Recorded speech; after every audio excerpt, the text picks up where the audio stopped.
ہر قسم کی حمد و ثنا اللہ رب العالمین کے لیے، اور بے شمار درود و سلام محمد رسول اللہ صلی اللہ علیہ وسلم پر۔ اور اس کے بعد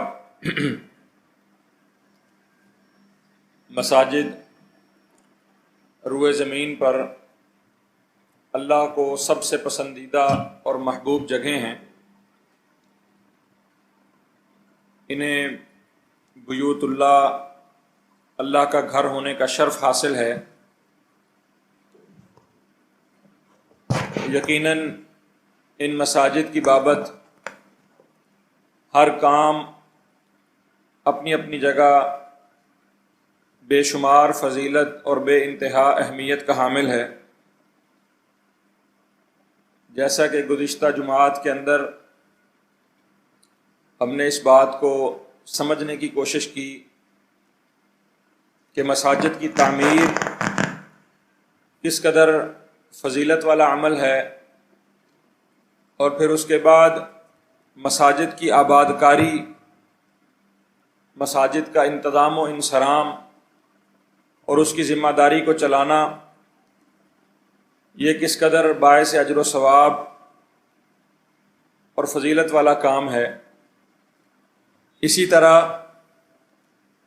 مساجد کے بارے میں قرآن مجید نے اور آپ صلی اللہ علیہ وسلم کی احادیث نے ہمیں بہت سی ایسے آداب اور ایسی تعلیمات سکھائی ہیں جو کہ ایک مسلمان کے لیے بہت ضروری ہیں۔ مساجد میں آنا، مساجد میں ٹھہرنا، مساجد کو بنانے سے لے کر مساجد کے انتظام و انصرام تک، ہر سطح پر، ہر موقع پر مساجد کے کچھ آداب، مسجد کا کچھ احترام اور مسجد کے ساتھ جو سلوک ہے اس کے بارے میں بڑے تفصیل سے اور بڑے ہی اچھے انداز سے قرآن مجید نے اور احادیث نے ہماری رہنمائی فرمائی۔ اللہ رب العالمین نے قرآن مجید میں اس بات کو بیان فرمایا کہ اللہ کے جو گھر ہیں ان گھروں کو پہلا ادب ان کا یہ ہے، ان کو بلند رکھا جائے، ان کو نمایاں بنایا جائے۔ جب بھی کسی جگہ پر مسجد قائم کرنے کا ارادہ کیا جائے تو مسجد کی بناوٹ، مسجد کی ساخت، اس کا ڈھانچہ، اس کا سٹرکچر وہ عام عمارتوں سے فرق ہونا چاہیے، تاکہ دور سے گزرنے والے کو، دیکھنے والے کو فوراً یہ پتہ چل سکے کہ یہ مسجد ہے۔ آبادی میں، نقشے میں مسجدوں کا تعین اور مسجدوں کی جو ظاہری ان کا ڈھانچہ اور ان کا حلیہ ہے وہ بالکل ایسا نمایاں ہونا چاہیے کہ فوراً پتہ چلے کہ یہاں پر اللہ کا گھر موجود ہے۔ یہ تو اس کی ظاہری حالت ہے، فی بیوت اذن اللہ ان ترفع، یہ کہ ان کو بلند کیا جائے، ویذکر فیہا اسمہ، اور پھر باطنی حالت مسجدوں کا ادب کیا ہے کہ اس میں اللہ کا نام لیا جائے، وَأَنَّ الْمَسَاجِدَ لِلَّهِ فَلَا تَدْعُوا مَعَ اللَّهِ أَحَدًا، کہ مسجدیں اللہ کے گھر تو صرف اس لیے ہیں کہ ان میں صرف اللہ کا ذکر کیا جائے، اور صرف اللہ کی توحید، اللہ کا پیغام اور اللہ کی بات، اللہ کا قرآن، اللہ کا دین، صرف اس کی بات کی جائے۔ یقینی بات ہے، جیسے ہم نے پہلے بھی اس بات کو سمجھا، انما یعمر مساجد اللہ من آمن باللہ، مسجدوں کو بنانا اور مسجدوں کو آباد کرنا یہ ایمان کی دلیل ہے، یہ کسی بندے کے موحد اور متقی ہونے کی، اس کے مومن ہونے کی دلیل ہے۔ کوئی بھی بے ایمان شخص، کوئی بھی بے ہدایتہ شخص، گمراہ شخص یا بدعتی اور مشرک شخص، اس کا مسجد کے ساتھ ایسا تعلق ہو ہی نہیں سکتا جیسا کہ ایک مومن کا اور موحد کا تعلق۔ مشرک یا بدعتی وہ مسجد کو اپنے شرک کو پروان چڑھانے کے لیے، اپنی بدعات کو رواج دینے کے لیے، صرف ان کاموں کے لیے استعمال کرے گا جو کہ مسجد کے آداب، مسجد کے مقام اور احترام کے سراسر منافی ہیں۔ اسی لیے یہ جو مسجدوں کو بلند بنانا ہے، نمایاں بنانا ہے،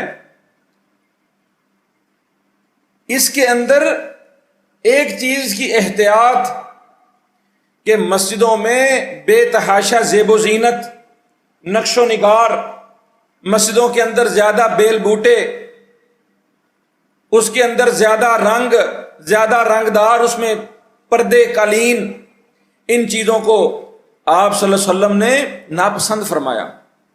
ابو جہم، اس نے آپ صلی اللہ علیہ وسلم کو ایک چادر ہدیہ کی، اس چادر کے اوپر بڑے نقش و نگار بنے ہوئے تھے۔ آپ صلی اللہ علیہ وسلم نے وہ چادر ہدیہ واپس کر دیا۔ آپ نے کہا یہ چادر واپس لے لو، اس چادر نے میری نماز کی میری توجہ جو ہے وہ بٹا دی، میں اس کے نقش و نگار میں، اس کے بیل بوٹوں میں، اس کے اوپر جو ڈیزائن بنے ہوئے تھے میں اس میں منہمک ہو گیا، یہ تو میری نماز میں رکاوٹ اور میری نماز میں بے توجہی کا باعث بن گئی، اس کو واپس لے لو۔ گھر میں آپ صلی اللہ علیہ وسلم نے حضرت عائشہ کو ایک منقش چادر پردے کے طور پہ لگائے ہوئے دیکھا، آپ نے کہا اس چادر کو ہٹا دو۔ اسلام بنیادی طور پر ایک سادہ، عام زندگی، عام آدمی کے لائف سٹائل کے مطابق زندگی گزارنے کا درس دیتا ہے، اور مسجد کے اندر بھی اسلام اسی سادگی کو، مسجد کے ادب اور احترام کا تقاضا کیا ہے کہ مسجدوں کو سادہ رکھا جائے۔ ہاں، مسجد بنانے میں میٹیریل، مسجد بنانے میں انجینئرنگ اور اس کے اندر جگہ فراخ کرنے میں، مسجد کی توسیع میں بہترین سے بہترین مہارت کو اختیار کیا جانا چاہیے۔ معیار قالین کا اچھا ہو، معیار پردوں کا اچھا ہو، جو مٹیریل استعمال کیا جائے وہ اچھا ہو، لیکن نقش و نگار والی زیادہ لائٹنگ، زیادہ رنگ روغن، زیادہ اس کے اندر، حضرت عمر رضی اللہ تعالی عنہ نے مسجد نبوی کو پہلی توسیع آپ صلی اللہ علیہ وسلم کے بعد مسجد نبوی کی حضرت عمر نے فرمائی، اور حضرت عمر رضی اللہ تعالی عنہ نے مسجد کی توسیع کا مقصد بیان فرمایا، کہا اکن الناس مما ترین، یہ جو مسجد میں وسیع کر رہا ہوں اس لیے وسیع کر رہا ہوں کہ لوگوں کو چھت میسر آ جائے، سایہ میسر آ جائے۔ لوگ نماز پڑھتے تھے، مسجد کا صحن تھا، مسجد میں لوگوں کی تعداد بڑھ گئی، اندر برآمدہ چھوٹا تھا، ہال چھوٹا تھا، چھتا ہوا۔ آپ صلی اللہ علیہ وسلم نے جو مسجد بنائی، ظاہری بات ہے وہ اس وقت کی ضرورت کے لحاظ سے چھوٹی تھی، حضرت ابو بکر نے اس کی توسیع نہیں فرمائی، حضرت عمر کے دور میں ضرورت پیش آئی، آپ نے اس مسجد کی توسیع کی، ہال بڑا کر لیا اور لوگوں کو بتایا، کہا کہ میں اس کو نبی صلی اللہ علیہ وسلم کے طریقے پر وسیع کر رہا ہوں، اور میرے اس کو وسیع کرنے کا مقصد کیا ہے کہ لوگوں کو زیادہ سے زیادہ چھت میں، لوگ بارش سے بچیں، دھوپ سے بچیں، سائے میں نماز پڑھنا، بارش میں ان کو نماز پڑھنے میں آسانی، میں صرف اس لیے اس مسجد کی توسیع کر رہا ہوں۔ وَإِيَّاكَ أَن تَحْمُرُّ وَتَصْفَرُّ، لال پیلے رنگ اس میں نہ کرنا، خبردار، سختی سے منع کیا، کہا اس کے اندر رنگ برنگے پینٹ نہیں کرنے، صرف کھجور کی ہی لکڑی سے، کھجور کی ہی چھال سے، اور اسی طریقے پر جس طریقے پر آپ صلی اللہ علیہ وسلم نے مسجد بنائی تھی اسی طریقے پر مسجد کو وسیع کر دیا۔ پھر حضرت عثمان رضی اللہ تعالی عنہ نے اپنے دور میں مسجد نبوی کی توسیع اس سے بڑھ کر کی، جتنی آپ صلی اللہ علیہ وسلم کے دور میں، حضرت عمر کے دور میں تھی، اس سے 3 گنا بڑا کر دیا۔ اور حضرت عثمان رضی اللہ تعالی عنہ بڑے تاجر تھے، بڑے سخی تھے، انہوں نے مسجد کی توسیع کے اندر اپنے شوق سے مسجد میں ساگوان کی لکڑی کے پلر بنائے۔ پہلے سادہ لکڑی کے کھجور کے پلر تھے، پھر انہوں نے لکڑی کی کوالٹی بہتر کرنے کے طور پر وہاں پر ساگوان کی لکڑی، مہنگی لکڑی تھی، اچھی لکڑی سمجھی جاتی، اس کے پلرز بنوائے، چھت پر ہلکا سا لیپ کروا دیا، کھجور کی چھال کے اوپر مٹی کا لیپ کروا دیا کہ چھت تھوڑی سی مزید پختہ ہو جائے۔ کبھی کبھی بارش زیادہ ہوتی تھی، چھت ٹپک پڑتی تھی تاکہ چھت ٹپکے نہ، اور پھر اس میں جو پتھر رکھے تھے وہ پتھر ترشوا کر ان پتھروں کو برابر کر کے تھوڑا سا طریقے سے ہلکے ہلکے نقش و نگار تھے ان پتھروں کے اوپر، اب کچھ لوگوں کو اشکال پیدا ہوتا ہے کہ آپ صلی اللہ علیہ وسلم نے جو منع فرمایا اور حضرت عمر نے جو مسجد میں نقش و نگار نہیں بنائے، بلکہ حضرت عمر رضی اللہ تعالیٰ عنہ کا قول ہے، مرفوع حدیث کا درجہ رکھتا ہے، کہا ما ساء عمل قوم قط، کسی بھی قوم کے بد عمل ہونے کی ایک دلیل پتہ کیا ہے؟ الا زخرفہم مساجد، وہ اپنی مساجد کے اندر زیب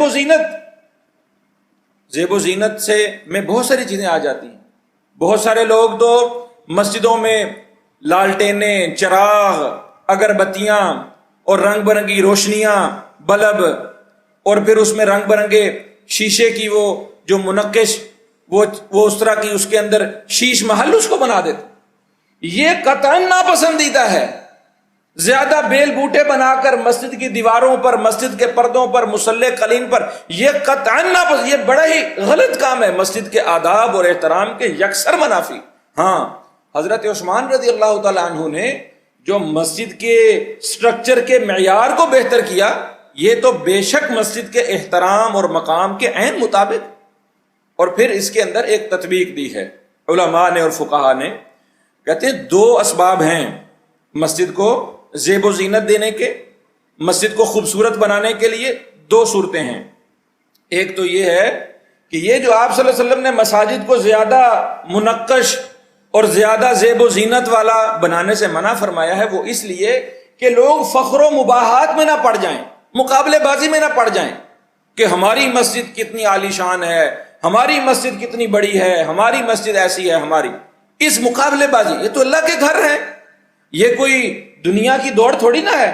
گھروں میں لوگ دوڑ لگاتے ہیں، میرا گھر بڑا، میری کوٹھی عالی شان، ہاں وہاں پر فلاں فلاں میں نے یہ، تو مسجدیں تو اس لیے نہیں ہیں کہ ان کو فخر و مباحات کا ذریعہ بنایا جائے کہ میری مسجد میرے مسلک کی یا میرے علاقے کی یا میری جماعت کی یا میں نے جو مسجد بنائی ہے فلاں مسجد۔ تو پہلی بات ہے کہ زیب و زینت اختیار کرنے میں یہ فخر و مباحات نہ ہو، یہ ریاکاری نہ ہو، اور دوسری بات فرمائی کہ مسجد کی زیب و زینت پر، آرائش اور زیبائش پر جو پیسہ خرچ کیا جائے وہ بیت المال سے نہیں ہونا چاہیے۔ حضرت عمر نے جو مسجد کی توسیع فرمائی نا، وہ بیت المال سے فرمائی تھی، لیکن حضرت عثمان نے جو توسیع فرمائی وہ انہوں نے اپنے ذاتی پیسے سے، اپنے ذاتی خرچ سے توسیع کی۔ تو یہ تطبیق دی ہے علماء نے، فقہا نے، کہ مسجد کو مناسب انداز سے، مسجد کو خوبصورت بنانے کے لیے، پرسکون بنانے کے لیے، اچھا بنانے کے لیے، ایک تو ریاکاری، فخر و مباحات اور ایک دوسرے سے مقابلے بازی مقصود نہ ہو، اور دوسرا پھر اس طرح کے کاموں میں ذاتی جیب سے شوق اور رغبت سے خرچ کیا جائے، نہ کہ بیت المال سے عام عوامی چندہ جو اکٹھا ہوتا ہے اس چندے کو مسجد کی زیب و زینت پر لگا دیا جائے۔ بڑی افسوسناک بات، آج ہمارے ہاں ایسا ہی ہے، مسجد کا جو چندہ اکٹھا ہوتا ہے وہ چندہ مسجد کا بجائے لوگوں کی فلاح و بہبود پر لگانے کے، بجائے دین کی دعوت اور تبلیغ، نشر و اشاعت پر خرچ کرنے کے، بجائے مسجد کے امام، خادم، مسجد کے متعلقین کی ضروریات پوری کرنے کے، یہ زیادہ اہم کام ہے نا۔ کسی انسان کو اس کو بہتر کر دینا، اس کے منہ میں نوالا ڈال دینا، اس کی ضرورت پوری کر دینا، یہ اس سے زیادہ بہتر ہے کہ مسجد کا مینار اونچا کرنے پر یا مسجد کو ٹائلیں لگوا دینے پر، حتیٰ کہ مسجد کے باتھ روموں پر لوگ مسجد کے چندے سے اتنا پیسہ خرچ کر دیتے ہیں۔ کسی کو شوق آئے، وہ سمجھتا ہے کہ بھائی میرے گھر کا باتھ روم اس سے زیادہ اچھی ٹائلوں سے بنا ہوا ہے، میرے گھر کا فرش اس سے زیادہ اچھی، وہ اپنی ذاتی جیب سے، اپنے شوق سے، اللہ سے ڈرتے ہوئے بہترین فرش بنوا دے، لیکن لوگوں کے پیسے سے، بیت المال کے چندے سے مسجد پر بے جا نہیں خرچ کرنا چاہیے۔ یہ ہے وہ سادگی جو اسلام تعلیم دیتا ہے اور مسجد کے ادب اور احترام میں سکھاتا ہے۔ پھر جب مسجدیں ظاہری بات ہے بن گئی، مسجدوں کی زیب و زینت کے بارے میں آداب سکھائے، پھر مسجد کی صفائی کتنا اجر و ثواب کا، کتنی فضیلت والا کام ہے۔ جہاں صفائی کرنا، میں نے آپ سے عرض کیا کہ وہ خاتون جو مسجد کی صفائی کیا کرتی تھی فوت ہو گئی، آپ صلی اللہ علیہ وسلم اس کو پتہ کیا، آپ صلی اللہ علیہ وسلم خیال رکھتے تھے کہ کون کون مسجد کے خدام ہیں۔ یہ چھوٹا کام نہیں بھائی، اللہ اکبر۔ حضرت عیسیٰ کی والدہ مریم علیہ السلام نے کیا منت مانی تھی؟ ربی انی نذرت لک ما فی بطنی محررا، اللہ یہ جو میرے پیٹ میں بچہ ہے نا، اس کو میں تیرے گھر کے لیے وقف کر دوں گی، اس کو میں مسجد کا خادم، تیرے گھر کا خادم بنا کر وقف کر دوں گی، یہ ساری زندگی تیری مسجد کا خادم رہے۔ یہ بڑی فضیلت والا کام ہے، یہ بڑی عظمت والا کام ہے۔ اللہ نے نبیوں کو یہ حکم دیا کہ تم مسجدوں کے خدام بنو، انطہرا بیتی، میرے گھروں کی صفائی ستھرائی کی ذمہ داری نبیوں کو کہا کہ تم سنبھالو۔ ایک ہے صفائی کرنا، ایک ہے صفائی رکھنا۔ صفائی کرنا ایک اور کام ہے، صفائی رکھنا، صفائی کرنا تو بات کی بات ہے۔ اسلام، آپ صلی اللہ علیہ وسلم کی تعلیمات ہمیں کیا سکھاتی ہیں کہ مسجد میں کوئی ایسا کام نہ کیا جائے جس میں مسجد کی صفائی میں، مسجد کی طہارت میں خلل آتا ہو۔ مسجد گندی ہوتی، تھوکنا مسجد میں، کھنگارنا، یا مسجد میں تنکے یا اس طرح کی کوئی چیز پھینک دینا، بالوں سے کھیلنے سے منع کیا مسجد کے اندر، کیوں؟ بال گر جاتے ہیں، گند پڑتا ہے، چھوٹے سے چھوٹا کام۔ کوئی ایسی چیز، اب تو یہ عموماً بچے چھوٹے اکثر ایسا کرتے ہیں، یہ عادت سے کچھ لوگ ناک میں انگلیاں مار کر مسجد کی صف پر مال دیتے ہیں، اپنا تھوک مسجد کی صف پر مال دیتے ہیں۔ بلغم تو کوئی نہیں پھینکتا، اب تو مسجدیں ہیں قلینوں والی، اب تو ایسی صورتحال نہیں، لیکن تھوکنا، قبلہ رخ تھوکنا بہت بڑا گناہ ہے۔ مسجدوں کے اندر بالخصوص 3 طریقے ہیں، ایک ہے کہ مسجد کے اندر تھوکنا، ایک ہے نماز کی حالت میں تھوکنا، اور ایک ہے کہ عام مسجد سے باہر ہو، عام حالات میں۔ تینوں صورتوں میں مختلف احادیث وارد ہوئی ہیں، تینوں صورتوں میں کبھی بھی قبلہ رخ تھوکنا یہ ایک مسلمان کے لیے جائز نہیں ہے۔ اس میں بڑی بڑی وعید ہے، موضوع لمبا ہو جائے گا بعد تک۔ آپ صلی اللہ علیہ وسلم نے فرمایا چاہیے سب سے بہترین بات ہے بائیں طرف تھوکے، دائیں طرف بھی تھوکنا پسند نہیں فرمایا، بائیں طرف تھوکے یا اپنے قدموں کے درمیان تھوکے، یا اگر کسی ایسی جگہ پر ہے مجبوری میں، وہ بہت زیادہ اس کو بلغم یا تھوک اس کا آ گیا ہے، تو اپنے کپڑے کے اندر تھوکے، اپنے ہاتھ اپنا کپڑا لے لے، اپنے کپڑے کے اندر تھوک کے اس کو وہیں پر مل لے، بجائے اس کے کہ وہ مسجد میں تھوکے یا قبلہ رخ تھوکے۔ میں نے آپ سے وہ واقعہ عرض کیا تھا کہ ایک شخص نے اس طرح تھوک دیا، آپ صلی اللہ علیہ وسلم نے خود شمراخ، چھوٹی چھوٹی ٹہنیاں لے کر، تنکے لے کر، آپ نے خود اپنے دست مبارک سے کھرچا مسجد کی دیوار کو اور اس کو صاف فرمایا۔ تو میرے بھائی، مسجد کے آداب میں سے ہے کہ مسجد کو صاف ستھرا، اور یہ قبلہ رخ تھوکنا، ایک صحابی امامت کر رہے تھے، مختلف روایات سے جو واقعہ جمع ہوتا ہے، تو انہوں نے امامت کرتے ہوئے یا امامت کے بعد قبلہ رخ تھوکا۔ آپ صلی اللہ علیہ وسلم نے لوگوں کو منع کر دیا، کہا آج کے بعد یہ بندہ تمہاری امامت نہ کرے، کہ یہ اس قدر بے ادبی اور اس قدر جو ہے مسجد کے احترام کے منافی عمل ہے کہ آپ سے فرمایا کہ یہ بندہ آج کے بعد تمہاری امامت نہ کرے۔ اور وہ بندہ جب دوسری نماز کے لیے تو لوگوں نے منع کر دیا، کہا آپ صلی اللہ علیہ وسلم نے ہمیں روک دیا کہ ہم آپ کے پیچھے نماز نہیں پڑھیں گے۔ تو اس سے بچنا چاہیے، مسجد میں صفائی ستھرائی کا اہتمام کرنا چاہیے۔ اور پھر میرے بھائیوں، مسجد کے اندر گمشدہ چیزوں کا اعلان کرنا، مسجد کے اندر تجارت کرنا، مسجد کے اندر شعر و شاعری کرنا، یہ ساری چیزیں منع ہیں۔ ہمارے ہاں ایک عام رواج ہے، وہ جی مسجد میں اعلان ہو رہا ہے جی بچہ گم ہو گیا ہے۔ بھائی اس کے اور بہت سارے ذرائع ہیں، اس کے اور بہت سارے طریقے ہیں۔ آپ صلی اللہ علیہ وسلم نے نہا عن النشاد، آپ صلی اللہ علیہ وسلم نے ایسے اعلان سے منع کیا، الضالۃ فی المسجد، جو چیزیں گم ہو جائیں مسجدوں میں اعلان نہ کرو۔ اور آپ صلی اللہ علیہ وسلم نے فرمایا، ایک شخص کو دیکھا کہ مسجد میں گمشدہ چیز کا اعلان کر رہا ہے، فقال لا ردہ اللہ علیک، اللہ کرے کہ تجھے تیری گمشدہ چیز ملے نا۔ کیا مسجدیں اس لیے بنائی گئی ہیں؟ گمشدہ چیزوں کا اعلان کرنا گاؤں دیہاتوں میں تو عام رواج ہے۔ تھوڑا سا کوئی مسئلہ ہو گیا، کسی کی سائیکل گم ہو گئی، کسی کا بچہ گم ہو گیا، حتیٰ کہ کسی کی مرغی بکری گم ہو جائے، وہ ڈھونڈتا ڈھونڈتا آ جاتا ہے امام صاحب ذرا لاؤڈ اسپیکر پر اعلان کرے۔ یہ مسجد کے ادب کے اور احترام کے یکسر قطعاً منع۔ بہت سارے اور ذرائع ہیں، اگر آپ سمجھتے ہیں کہ یہ ایک ضروری کام ہے تو جہاں مسجد بنائی ہے تو عوامی فلاح کے طور پر آپ مسجد کے ساتھ ہٹ کر یا اپنی سوسائٹی میں، اپنے گاؤں میں ایک الگ سے ایک سپیکر کا بندوبست کر لیں، ایمپلیفائر کا بندوبست کر لیں، جہاں پر گاؤں کے اعلانات ہوں، وہ ہر بندہ جو چاہے آ کر اپنا اعلان کر لے۔ اب تو میڈیا ہے، اب تو سوشل میڈیا ہے، چیزیں بہت، لیکن مسجد کے اندر کسی بھی بندے کا گمشدہ چیز کا اعلان کرنا آپ صلی اللہ علیہ وسلم نے سخت ناپسند فرمایا۔ اور تجارت کرنا، سودے بازی کرنا، مسجد میں کوئی بندہ چیزیں لے کے آ جائے، اپنا اعلان شروع کر دے، یہ خرید لو، یہ لے لو، اتنے کا اتنے کا، یہ بھی گاؤں دیہاتوں میں عام رواج ہے۔ صبح صبح حتیٰ کہ لوگ تمباکو کا اعلان کرنے آ جاتے ہیں، کئی گاؤں میں ایسے واقعات بھی ہیں، وہ حاجی صاحب کے پاس تمباکو آ گیا جی، جس نے تمباکو خریدنا خرید لو۔ یہ ایسی اور ایسی منع کردہ چیزوں کے اعلان کرنا، یہ مساجد کا حق نہیں ہے، یہ مساجد کا ادب اور احترام نہیں ہے۔ کہ ایسا کام مسجد کے اندر آپ صلی اللہ علیہ وسلم نے تجارت کرنے والے کو بھی آپ صلی اللہ علیہ وسلم نے یہی کہا. آپ نے کہا جو بندہ مسجد میں تجارت کی بات کرے فقولوا لا اربح اللہ علیک، اللہ تیری تجارت میں کبھی برکت نہ دے. مسجدیں اس لیے نہیں بنائی جاتی. اور پھر مسجدوں کے اندر شعر و شاعری کرنا ہمارے خطباء کا بڑا مسئلہ ہے. ہم تو آپ تو چلیں، ہماری مسجد کا ایک ماحول ہے، ہم نے کوشش کی ہمیشہ اس کو برقرار رکھیں، لیکن ہمارے ہاں پنجابی خطباء مزاحیہ انداز، جگتیں اور قصے کہانیاں اور راگ ٹپے اور شعر و شاعری کی بنیاد پر لوگ جو گاؤں دیہاتوں کے لوگ ہوتے ہیں، سیدھے لوگ، سادہ لوگ، وہ بڑے خوش ہوتے ہیں، جھوم جھوم کر باتیں سنتے ہیں. جی وہ مولوی صاحب ممبر پہ بیٹھ کے، حالانکہ آپ صلی اللہ علیہ وسلم کے خطبے کا یہ طریقہ نہیں تھا. مسجد کے اندر نعرے مروانا مسجد کے بھی ادب کے منافی ہے اور خطیب کی جو ہے شخصیت اور خطیب کی شان کے بھی منافی ہے. مسجد میں لوگوں سے نعرے لگوانا، حتیٰ کہ خطاب کے دوران آپ صلی اللہ علیہ وسلم کا ایسا کوئی طریقہ نہیں تھا. آپ صلی اللہ علیہ وسلم بہترین خطیب تھے، بہترین مقرر تھے.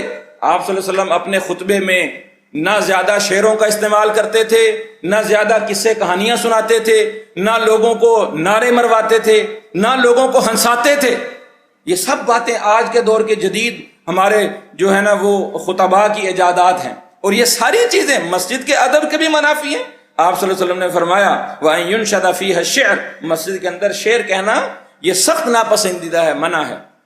اور اس میں ایک بات اور سمجھ لیجئے، وہ اشعار جو دین کے جہادی اشعار، حضرت حسان رضی اللہ تعالیٰ عنہ مسجد کے اندر شعر کہہ رہے تھے. ایک صحابی نے آ کے اعتراض کیا، کہا اللہ کے نبی نے تو مسجد میں یہ شعر و شاعری اور اس طرح کے دنیاوی کاموں سے منع فرمایا. انہوں نے کہا میں تم سے بہتر شخص کے دور میں بھی مسجد میں شعر کہا کرتا تھا، یعنی نبی صلی اللہ علیہ وسلم کے دور میں. کیوں؟ حضرت عائشہ فرماتی ہیں کہ آپ صلی اللہ علیہ وسلم نے خود حضرت حسان کے لیے ممبر رکھوایا کہ اس ممبر پر بیٹھو اور شعر کہو. وہ شعر کون سے تھے؟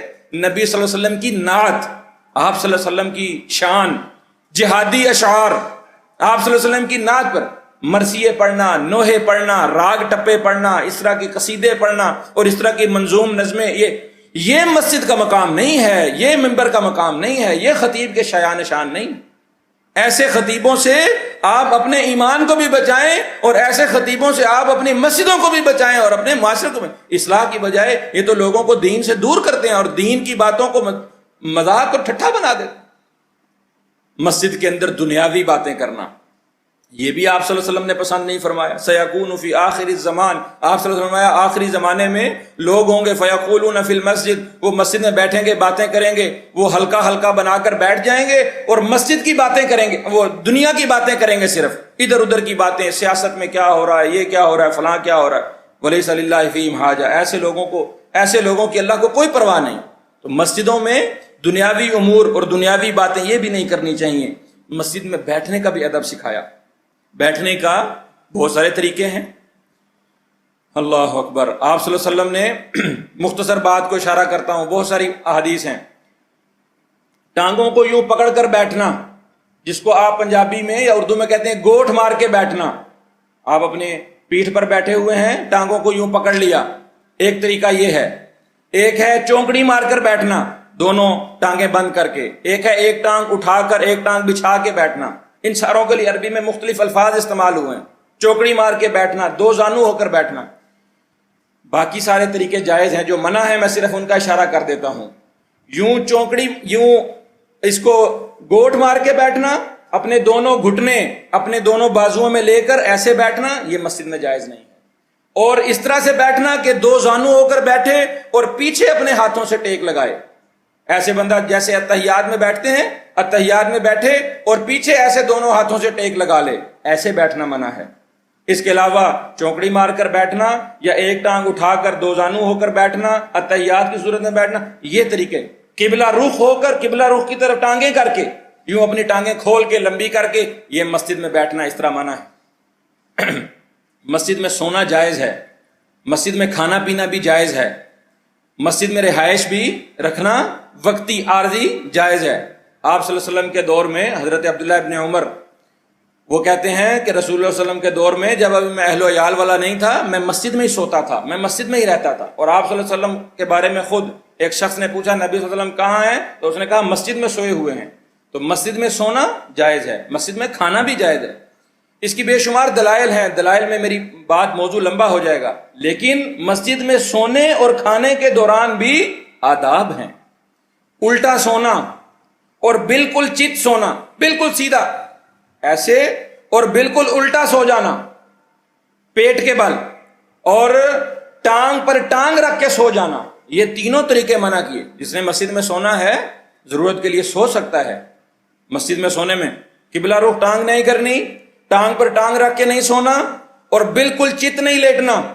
ہاں، دائیں پہلو پر سب سے بہترین ہے کہ دائیں پہلو پر جو مسنون طریقہ ہے اس طریقے سے لیٹے، بائیں پہلو پر بھی لیٹ جائے تو کوئی حرج نہیں ہے، لیکن مستحب دائیں پہلو پر لیٹنا جو صحیح طریقہ ہے۔ اور یہ پیٹ کے بل لیٹنا یہ تو بڑا ہی غلط طریقہ ہے۔